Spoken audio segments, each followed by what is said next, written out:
Hi everyone, so this is a quick review for your midterm exam in Math M111. So first, let's discuss the measures of central tendency, which are how to compute the mean, median, and mode. So for example, we have this one. So your X here is your data values, and then your F means the frequency. What does it mean? So if you have a 30, your data is 30, it means you have 3 times of it. And then 56, you have 6 times, 67, 7 times, and then 90, you have 4 times. Meaning to say, your total number of data that you have is equal to the total of your frequency. So in this case, the total is, you have 40. You have 20. Okay, so 6 plus 4, 10, 7 plus 3, 10. So 10 plus 10 is equals to 20. Now, how are we going to get the mean in this example? So number 1, for us to get the mean, usually, how do we get the mean? We have to get the total and then we divide it of how many yung n na meron tayo. So in this case, since we have f, that's the number of frequency or number of your data. So in this case, summation of your f times the x, and then divided by n. Alright, so that's how we get our mean. Okay, so all you have to do is to multiply 30 times 3 plus 56 times 6 plus 67 times 7 plus 90 times 4, and then divided by the total, which is 20. Okay, so you just have to add 3, 6, 7, and then 4. Alright, so let's have 30 times 3 plus 56 times 6 plus 67 times 7. Ayan. And then plus 90 times 4.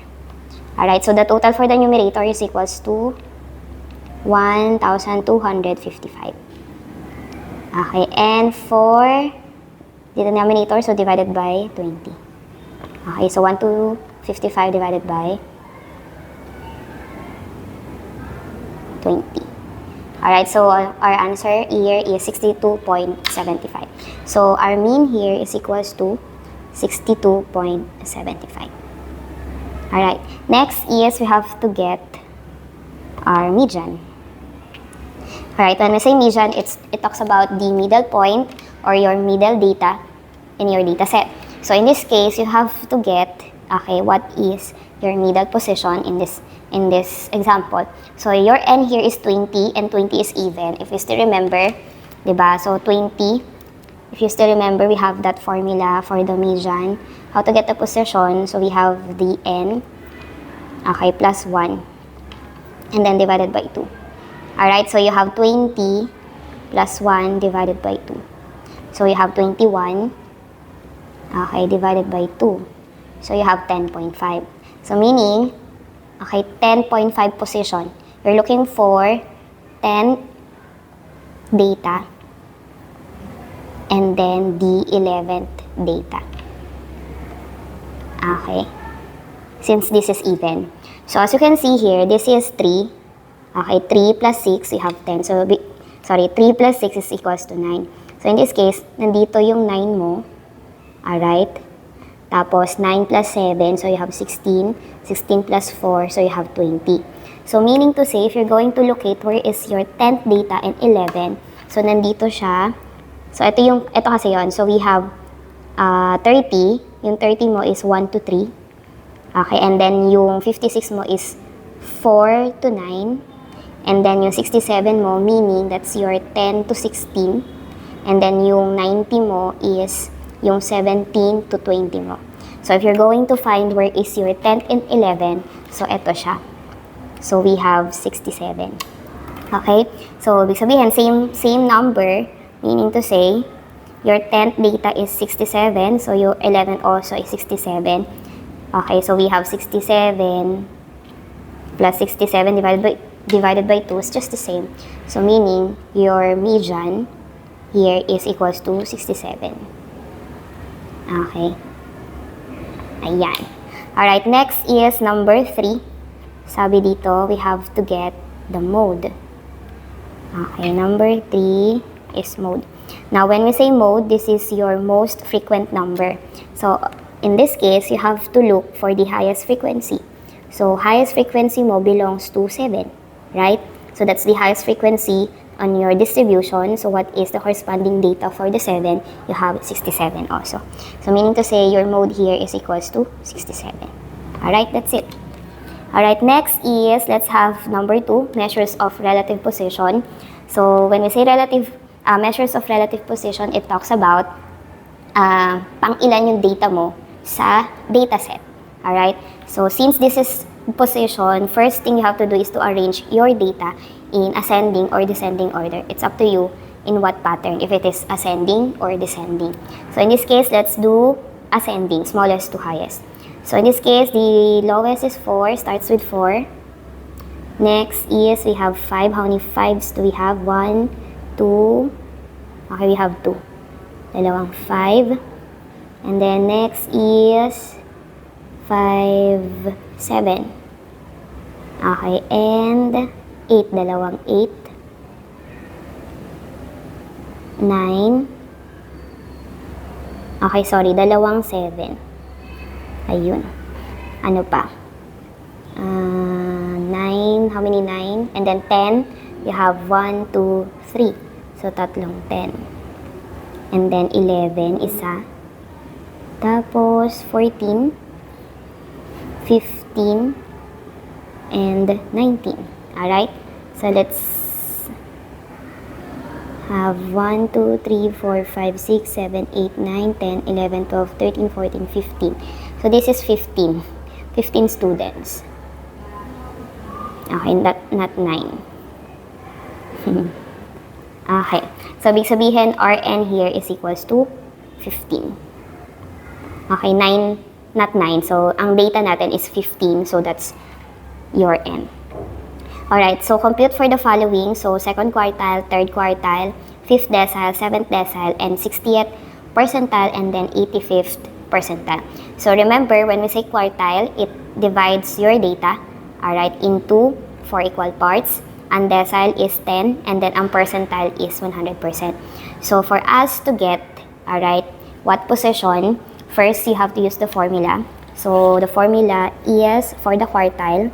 So, you have K equals to Kn over 4. Alright? Meaning, 4 is apat kasi nahati yung dataset into 4 equal parts. And then, N is the number of data that you have. Yung K is yung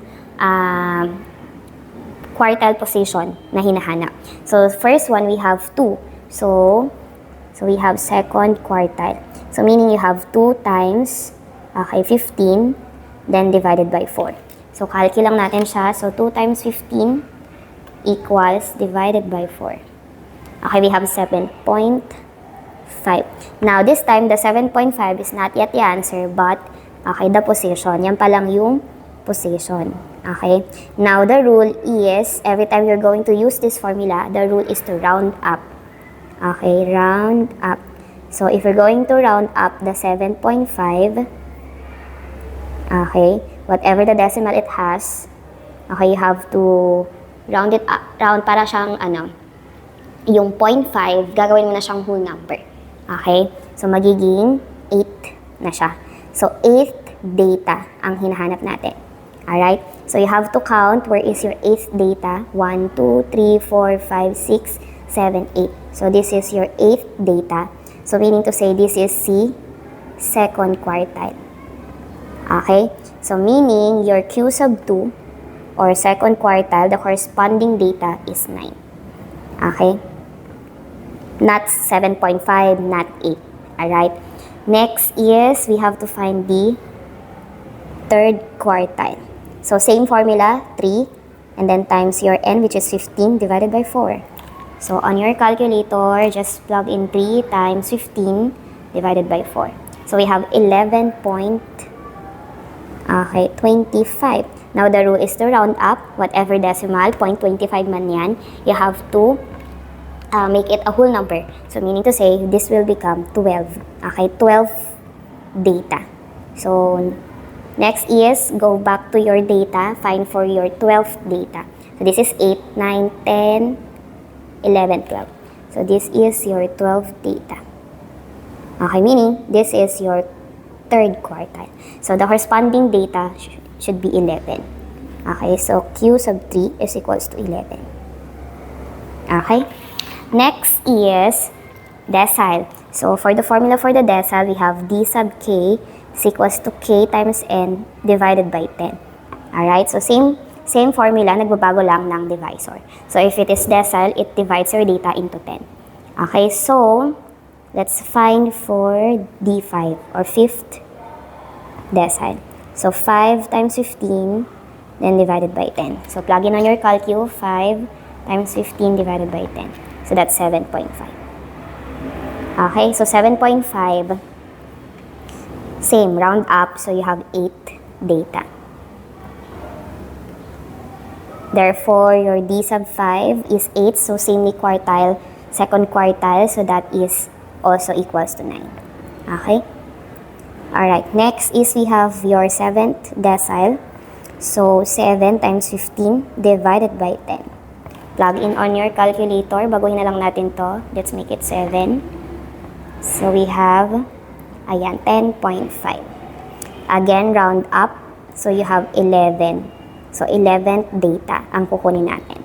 Alright, so your D7 or 7th decile is 11. And that is this one. 11th. D7. Okay, so this is 10. So the corresponding data is 10. Alright, next is we have for your percentile, so PK is equals to KN over 100 naman. Since percentile siya, it will divide your data into 100 equal parts. Okay? So P sub 60. Alright, 60 times 15 divided by 100. Okay, and 60 times 15 divide 100. Okay, so exactly 9. So, meaning to say, no need to round up kasi yan na po yung final answer. So, 9th data. Okay, so 9th data is here. So, this is your 9th data. So, this is P60. Okay, 60th percentile is equals to 10. Alright. And then, next is P85. 85 times 15 divided by 100. Okay, so on your calculator, 85 times 15 divide 100.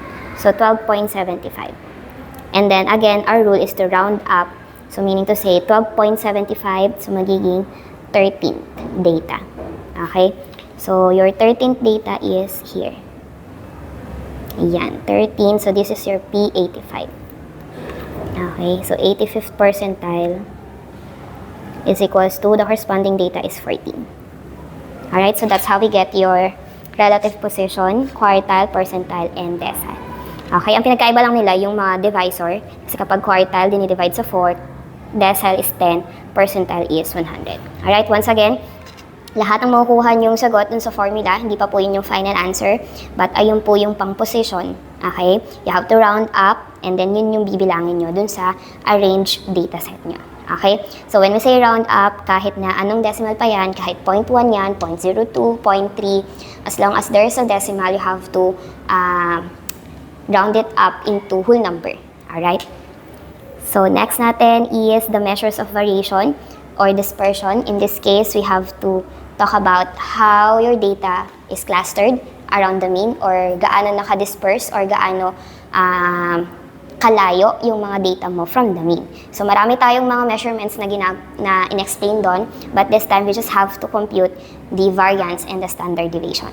So, in this case, we have who is more consistent student.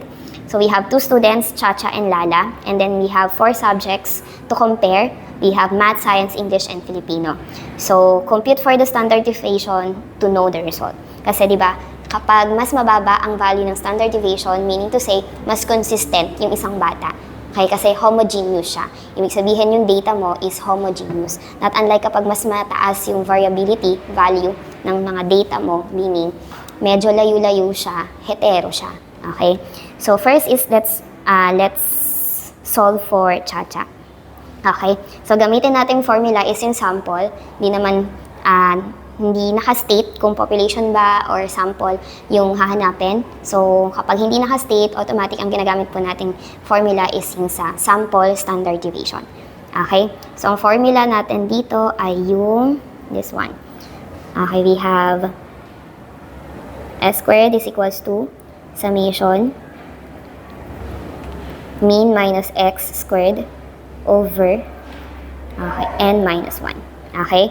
And then for us to get the standard deviation, okay, we have to get the square root of the variance. Okay? But first, we have to get our mean. Okay, mean muna. So, hanapin muna natin si mean. For us to get the mean, summation of your x divided by n. Okay? So, here, these are your data. Mean muna tayo. So, we have summation ng x divided by n. So, ang n natin is 4 kasi it only have 4 subjects. Okay, summation ng x, i-total natin yung mga x nyo dyan. 87 plus 85 plus 89 plus 88. So, we have 349. Okay, 349. So, 349 divided by 4. So, you have 87.25. Okay, so yan ang gagamitin natin ngayon dito sa first column natin. So, 87.25 minus x, which is 87, and then squared. Alright? And then you have 0.0625. Alright, next, another one, 87.25 minus 85 equals, and then press the squared, equals. So you have 5.0625. Next is, you have, 87.25 minus 89 equals, and then press the squared, ayan, equals. So you have 3.0625. Alright, next, you have 87.25 minus 88 equals, and then squared. So you have 0.5625. Okay, after nyan, we have to get the total. Okay, nung ating nakuhang mga difference. 0.0625 plus 5.0625 plus 3.0625 plus 0.5625. Alright, so the answer is 8.75, the total. Okay? So, let's put it here. Summation of x minus over n minus 1. Alright, so you have 8.75 over 4 minus 1. Okay, so 4 minus 1, so that's 3. So 8.75 divided by 3. Okay, diretso nyo na siyang, okay, 3. So in this case, let's use maybe 2 decimal places na lang, or 3 or 4, ganyan. So just read what's the instruction. So let's say, let's use 4 na lang muna in this review. So we have 2.9167. Okay, 9167. Okay, next is, that's the variance already. And then if you're going to get the standard deviation, okay, just get the square root of your variance. So the square root of 2.9167. Okay, so square root 2.9167. So, our SD ni Chacha ay 1.7078. Okay, so this is Chacha's SD, standard deviation. Now, let's move with Lala. Get muna natin ang mean ni Lala. Okay, over n. Alright, so total muna natin, we have 82 plus 89 plus 86 plus 89. Alright, so 346. So 346 divided by 4. So we have 86.5. And then kunin naman natin si variance. Summation of mean minus x squared over n minus 1. Alright, so start tayo with, and then squared, so we have 20.25. 86.5 minus 89 squared, 6.25. Okay, 86.5 minus 86 squared, 0.25. So, 89 din yun, same lang. Alright, next, get natin total. 20.25 plus 6.25 plus 6.25. Okay, we have 33. So, this is 33 divided by 4 minus 1. So, 33 divided by 3. So, we have 11. Okay? Next, kunin natin si standard deviation. So, square root of 11. Square root of 11. So, we have 3.3166. Okay? So, this is Lala's standard deviation. Now, ang tanong is who is more consistent? So, basically, kung sino yung mas mababang standard deviation, siya yung mas consistent. Kasi homogeneous yung mga scores nila. So, meaning to say, ang mas mababa ay si Chacha.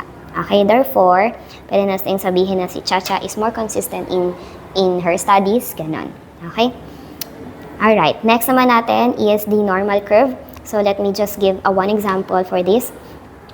The scores in Math 3 examination follows a normal distribution with a mean score of 65 and a standard deviation of 15. If there are 1,000 students who took the examination, how many students have scored above 72? Alright, in this case, so ang tanong dito ay how many? So, first is we have to convert our raw score into z-score for us to use the bell-shaped curve natin, yung normal curve natin. So, yung mga ano natin dito, so, ayan, yung mga given. So, we have a 65, so that's your mean. You have 15, that's your standard deviation. 1,000 students is your N, population. And how many students score above 70? Okay, so if we're going to analyze all your given, so we have a mean of 65, a standard deviation of 15, and then your raw score is 72, and then your N is 1,000. Okay, 1,000 students. Alright, so solve muna natin si Z. So Z is equals to X minus the mean divided by the standard deviation. So your X is raw 72, minus mean 65 divided by the standard deviation of 15. So on your calculator, you have 72 minus 65 and then divided by 15. Tama. Once again, 72 minus 65 divide 15. Okay, we have 0. We just have to use 2 decimal places. 0.4647. Okay, kasi 6 na yung katabi. So, yung z-score natin is 0.47. Next is we have to get the corresponding area of your z. So, z is equals to 0.47 corresponding, meaning the corresponding area is the area that we have to get on our table. 0.46, 0.47 pala. So, that is 0.1808. Tama? Okay. 1808. 0.1808. Alright. Next is, okay, we have to draw a normal curve. Alright, so let's plot the z. So, since that's positive 0.47, so meaning you're on the right side. So, this is your 0.47. Okay, for us to know the shaded part or the area that we're looking for, so go back to your problem. It says above 72, meaning above is greater than, more than, so to the right. So, meaning to say 72 is equivalent to 0.47. So, meaning to say above 0.47. Okay, meaning, okay, this is the area na hinahanap natin. Alright? Okay, this one.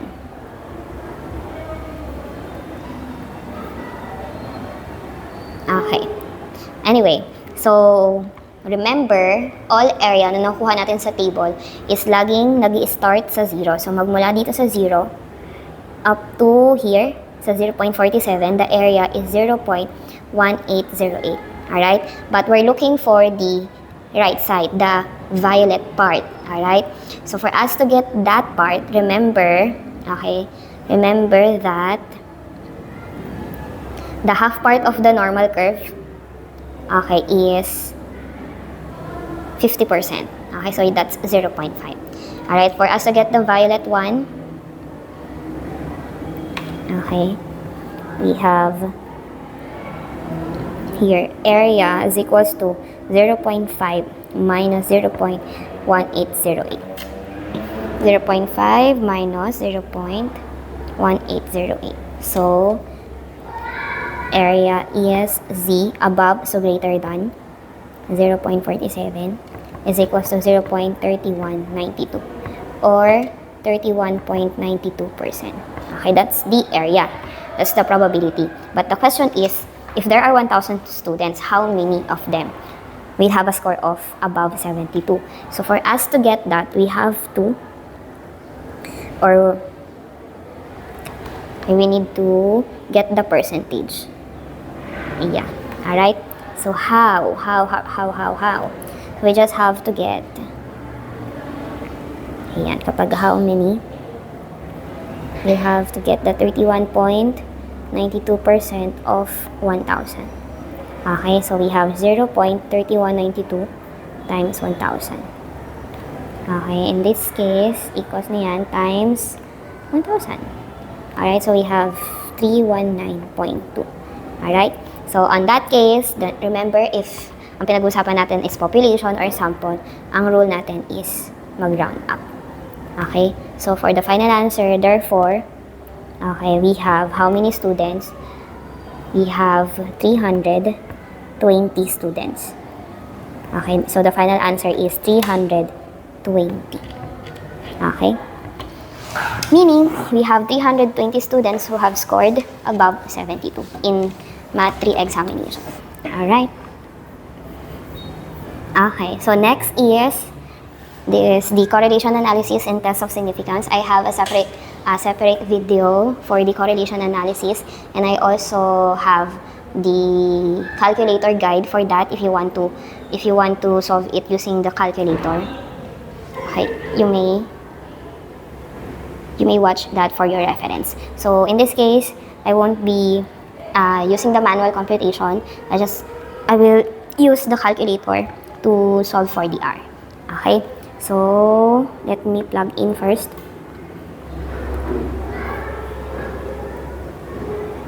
Mode, ayan. So stat distribution tayo. And then look for number 5, yung A plus BX, this one. Okay, so dapat meron kang X, Y, and then frequency. So just plug in the data. Okay, 4.3 equals lang natin 4.5, 5.9, then 5.6, 5.6, 6.1, 5.2, 3.8, 2.1, and then 7.5. And then for the Y, 126, 121, 118, 114, 118, 132, 141, and 108. Ayan. Alright, so in this case, you can use the manual computation. Okay, yung table natin. So, paano yon? Dagdag lang kayo na under column for x raised to 2, y raised to 2, and xy. Okay? So, yun lang. Gawin nyo na yon. Tapos, get the total. Total ng x, total ng y, x squared and y squared, and xy. And then, plug in nyo dun sa formula ng R natin. Okay, so in this case, hindi ko na yun gagawin. Okay, ang gagawin ko na lang dito, hanapin na lang natin itong mga to. So, ang n natin, pag sabi natin n, once again, the number of data. So, 1, 2, 3, 4, 5, 6, 7, 8, 9. So, in this case, we have 9. Okay, so we have 9. So, summation ng x. So, using calculator na lang tayo. So, shift stat ako, summation ng x means 45. Next is y. We have 1,094. Next is xy. Okay, 5348.2. Summation ng x squared, 244.26. Summation ng y squared, 133786. Alright, and then look for r. So, yung r natin dito siya sa dulo, regression number 3. Okay, so this is negative 0.9786 5836429 or 2 decimal places. So, we have negative 0.97, so 98. Okay? And then, for the interpretation, punta lang tayo dito sa table. So, sa pagitan nito, very high. But, since yan ay negative, so we have very high negative correlation or relationship. Okay? Ayan. So, this is your correlation coefficient, yung R natin. So, after you get your value of R, nakita na natin yung correlation nung daily rainfall natin at nung ating Y value. So, ibig sabihin, meron silang correlation negatively. Now, after you get the the correlation coefficient, yung level, yung degree of correlation, you still have to test if valid ba or may significance ba yung nakuha mong result dun sa Pearson R natin. Okay? So, paano natin siya gagawin? We have yung ating hypothesis testing. We have 7 steps to follow to that, pero yung ituturo ko na lang is, na lang siya. Using R test na lang tayo. Okay? So, in this case, we have this one. Conduct hypothesis testing on the previous problem using 5% level of significance. So, ang HO, meaning yung null hypothesis, and ang HA is alternative. Now, when we say hypothesis, ito yung kiniklaim mo doon sa statement mo. Kumbaga, parang sa isang business, merong nag-endorse sa may-ari ng kumpanya ng isang product. Alright, so, ibig sabihin, kunwari, yung product na yun ay effective talaga, yun yung kiniklaim. Okay? Siyempre, as a business owner, hindi naman pwede na tatanggapin mo agad yung kiniklaim nung nag-endorse sa'yo. So, you have to test, okay? You have to conduct investigation kung yung bang sinasabi nung nag-endorse sa'yo ay valid ba o hindi. Okay? So, ayun yung ginagawa natin ngayon. So, you have to test it. So, para sa symbolic form ng null hypothesis natin, ang ginagamit nating symbol ay yung parang letter P, pero ang tawag dyan ay rho, R-H-O. Okay? Equals to 0 tayo, and since alternative kabaliktaran, so not equal naman. Okay? So sa HO, ang laging symbol lang na accepted dyan ay equal, greater than or equal, less than or equal. Kapag dating naman sa HA, not equal, kabaliktaran kasi siya ng equal, greater than or equal, ang kabaliktaran ay less than or equal, ang kabaliktaran ay greater than. So yan yung mga symbols lang na ginagamit natin. Okay? Alright, next is, yung symbol na ginamit natin dito is parang letter P kasi ito ay hypothesis testing for correlation analysis. Meron kasi tayong tinatawag na hypothesis testing for comparative analysis na kung saan ang symbol naman na ginagamit natin doon ay yung mean. Okay? So, kapag comparative analysis na hypothesis testing, ang ginagamit natin si mean. Kapag naman correlation analysis, ang ginagamit naman nating symbol ay yung parang letter P. Okay, now, punta tayo dito sa statement form. So, anong statement form yan? So, since equals 0 tayo, di ba sa correlation natin, kapag R is equals to 0, anong ibig sabihin? There is no correlation. So, yun yung ilalagay mo dyan. So, there is no correlation. Okay, between dun sa X and Y natin kanina. Ano ba yung X and Y nyo dyan? Yung nasa taas. Ayan. So, between the amount of rainfall, ilagay natin dito. There is no correlation between the amount of rainfall Ano daw yun? Rainfall and the quantity of air pollution.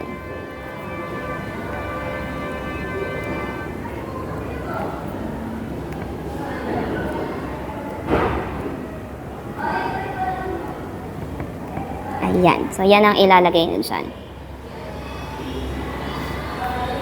Air pollution removed. Okay, next is, para naman sa alternative hypothesis, since there is no ang ho, syempre yung ha natin, there is a. Okay, so copy na lang natin to.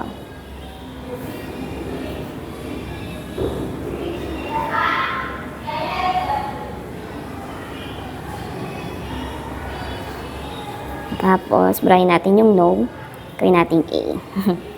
Ayan. So, meaning to say, guys, parang ang clue na gagawin nyo, pag no, yan yung para sa ho. Kapag A, yan yung para sa ha. Ayan, okay? So, next is level of significance. Nakalagay naman dyan sa statement, 5%. Pag sinabi natin level of significance, okay, pag sinabi natin level of significance, ito yung doubt mo dun sa statement. Pag sinabing level of confidence, yun yung certain ka. Okay? Siyempre, 100% yun. So, kunwari, kung 95% confidence ka, ibig sabihin, 5%, nagda-doubt ka. Ganun yun. Yun yung level of significance. Okay? Next is test statistic, N. N natin, ilan ba yung data? Di ba, 9 po siya. And then, test. Anong test yung ginagamit? Meron kasi tayong Z-test, T-test, meron din tayong R-test. So, in this case, yung ituturo ko na lang, yung R-test na lang. So, ano yung R-test? Na kung saan, ang ginagamit nating computed R value is yung na-compute mo dun sa person R. Sa Z-test kasi at T-test, meron ka pang ibang kinocompute. Z-value tapos T-value. Depende sa condition kung ano yung kailangan gamitin, kung Z ba or T. So, kapag R, ang gagamitin natin, kung ano lang yung na-compute mo dun sa Pearson R, yun na yung gagamitin nating R value. Okay? So, in this case, ano yung nakuha nating R? Negative 0.98. So, meaning, ang R mo dito, R is equals to negative 0.98. Okay? So, next naman natin ay kunin natin yung tinatawag nating critical value. Yun kasi yung pagitan sa graph mo kung kailan ka magre-reject or do not reject. Okay? So, in this case, itong naka-shaded part, yan yung rejection area mo. Ayan, ulitin ko, dyan yung part na magre-reject ka. Okay? Ang goal kasi natin sa testing of hypothesis is always to reject the null hypothesis. Kumbaga parang, ang goal ng isang may-ari ng company is to reject kung ano yung kiniklaim nung nag-enter sa kanya. 'Di ba? Kasi nga, nagkakandak ka ng investigation eh. So, dapat ang goal mo is to reject kung ano man yung sinasabi niya. Okay? So, yung nasa gitnang part, yan naman yung non-rejection area natin. Okay? So, ibig sabihin, kapag dyan ka natapat, okay, do not reject. So, paano natin malalaman kung hanggang kailan ka magre-reject or do not? So, meron tayong tinatawag na critical. Okay, critical value or tabular value. Ito yon. Alright? So, meron tayong dalawang type ng critical value for our test. Etong isang to na kung saan yung nasa kaliwa ay naka-N. Alright? May isa naman, naka-DF siya. Ang DF is degree of freedom. Pag sinabi natin degree of freedom, meron tayong formula doon na N minus 2. Okay? So, N minus 2. Yun lang yung yung N mo doon, 9, diba? So, meron tayong 9 minus 2. So, you have 7. So, ang DF is 7. Alright? Doon sa isang table. Okay? Para yung table na nasa exam is parang ganito na lang. So, yung N lang ang titignan mo doon sa gilid. So, ang N mo ay 9, diba? So, ito yung 9. Tapos, ano yung alpha mo or ano yung level of significance na given? Diba 5%? Okay, so 0.05 yun. Ito yung gagamitin mo, hindi yung 1%. Ito kasi 1%, guys. Ito naman, 5% yan. So, yun, i-match mo lang. So, ito yung ating critical value. So, punta tayo sa taas. Ayan. So, ibig sabihin, ito ay 0.666. Lagyan natin ng 0. And then, negative 0.6660. Okay? Kapag dalawa to dalawa yung critical value na ginagamit natin. Isang positive, isang negative. Okay? Bakit? Kasi po yung mahabang explanation yon, pero usually, nagiging dalawa siya kapag yung ho na ginagamit natin, di ba yung ho natin dito ay equal. Okay? Kapag kasi ang ho Alright, kapag ang ha pala, ang ha natin ay greater than, okay, ang itsura kasi ng graph niyan ay ganyan, right tail test. Okay, right tail siya, one-tailed lang. Kapag naman ang ha is less than, syempre less than means nasa left, yung shaded, left tail test. Etong mga to is one-tailed test yan. Etong nasa taas, since ho is equal, two-tailed test po ang tawag dyan. Two-tailed test. Okay, etong mga to, one-tailed test lang to. Okay, ano, binanggit ko lang. Pero wala naman na yan. Okay, anyway, so going back, plot mo naman ngayon, after mong makuha yung mga critical value, okay, ito yung critical value natin guys ha. Okay, or tabular value na nakuha natin sa table. After nyan, i-plot mo ngayon, okay, yung ating R na 0.98. Nasaan nga ba yung 0.98 na yan? Okay, sa ating graph. Since that's negative, punta ka doon sa negative na critical value. Okay, so meaning to say, nasan ba siya? Nandito ba siya or nanditong part? Okay, ganun lang naman titingnan nyo doon. Ay. Ayan, di ba? So nakita nyo naman na ito ay negative 0.98. So saan siya tumapat? Okay, saan po ba siya tumapat? Di ba nandun siya sa may shaded part? So meaning to say, ang goal mo is to reject. Okay, so punta tayo dito sa may decision. Ayan. So, lagay na lang natin dito. Ang decision natin ay reject. Okay, reject the HO, the null hypothesis, based dun sa result na yan. So, in this case, lagay lang natin yung mga details. So, since the computed R value, which is negative 0.98, is blank the tabular. Si tabular yung critical. Ayan, si CV din po yan. Okay, si negative 0.6660. Okay? By the way, kung ang R value mo is negative, yung critical value na kukunin mo is negative din. Kapag ang R mo is positive, positive ang kukunin mo. Okay? Next is, i-compare mo ngayon si negative 0.98 at negative 0.6660. Ano ba sila? Greater than ba or less than? Okay? In this case, ano nga ba? Greater than ba siya or less than? Okay? Ayan. So, makikita nyo naman na yaan ay less than. So, kung less than yan, guys, ang isusulat nyo dito ay less than. Okay? Na kung saan, ang rule natin is reject. Diba? Kasi nandun siya sa shaded part. Reject the null hypothesis at what? Anong level of significance na given? 0. Okay, we have 0.05. Okay? So, for the interpretation, ang ilalagay lang natin dyan is, ano nga ba yung result? Since ang decision mo is reject, lagay mo lang dito, rejection, okay, of the null hypothesis means that blank. Kapag ang nagiging result po natin ay reject, okay, ang sinusulat natin dyan ay yung ha na statement. Okay, isipin nyo kung bakit. Okay, bakit nga ba? Kasi, tingnan nyo, ho at ha. Sabi dyan, ni-reject mo yung ho, di ba? Ayan o, rejection of the null. So, ni-reject mo yung ho. So, sinong natira? Yung ha. Kaya, ang ilalagay mo dyan, yung ha. At ito, ang ilalagay niyo po dito, yung ha na statement. Alright? So, kapag ang result mo naman is non-rejection or do not, okay, do not reject, ang inilalagay naman natin dyan, yung ho. Okay, bakit yung ho? Sige, tingnan nyo kung bakit. Non-rejection, parang accept. But we don't use the word accept kasi. So, non-rejection, ibig sabihin, hindi mo nire-reject yung ho. Okay, so yan yung tinatanggap mo. Kaya ang inilalagay po natin dito, yung ho. Okay, so since rejection tayo, going back, ayan, ilagay mo dito yung ha statement. Okay,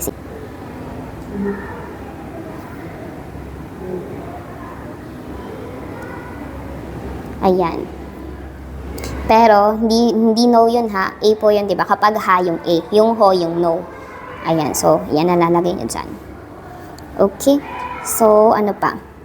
Based on the sample of how many yun? 9. Okay, 9. Ano nga ba yun?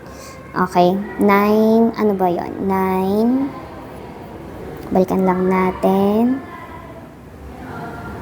9 data na lang. Okay, 9 data. Using 0.05. Ayun na. Okay? So, ganyan lang ang gagawin nyo. ating midterm exam. Alright, I hope ay na-refresh or naalala ulit ang mga lessons. By the way, this is just the computations. Yung ibang mga concept ay nandun sa binigay kong Google Drive. Nandun lahat yung PowerPoints natin. Balikan nyo na lang. Okay? Ayun. Alright, thank you. Galingan sa exam. Okay? God bless everyone.